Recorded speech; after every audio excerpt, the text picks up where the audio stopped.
دغه په رسنیو په مطبوعاتو کې خبره پورته کېږي. زه په دغه شپو کې په سفر وتلی وم. طالبانو د ملا برادر د وژل کېدو یا ټپي کېدو اوازې رد کړي. طالبانو په ټولنیزو رسنیو کې د خپل حکومت د رئیس الوزرا د مرستیال ملا عبدالغني برادر د وژل کېدو یا ټپي کېدو په اړه اوازې رد کړي.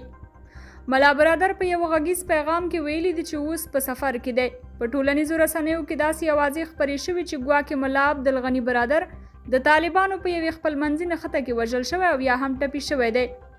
په دې وروستیو ورځو کې په رسمي ناستو او په عام محضر کې د هغه نه حضور دغو اوازو ته لا زور ورکړی دی.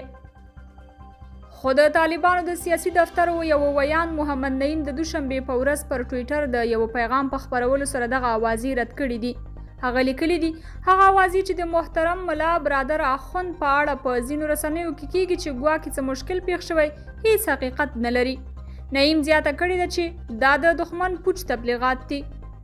تر دې وړاندې په ټولنیزو رسنیو کې داسې اوازې لاس په لاس کېدي چې ګواکې ملا برادر پارک کې د طالبانو د غړو ترمنځ د یوې نښتې پر مهال وژل شوی او یا ټپي شوی دی.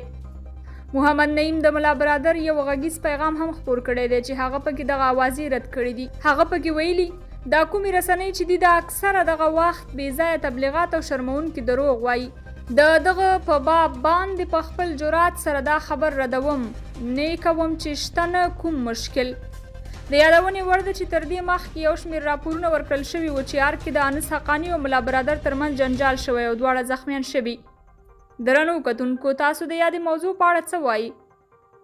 آیا دغه موضوع او دغه خبرې حقیقت لري او که نه؟ په همدې اړه مو خپل ذهني تصورات را سره په کمنټ کې شریک کړئ او د نورو ویډیوګانو لپاره مینه یوټیوب چینل هم سبسکرایب کړئ.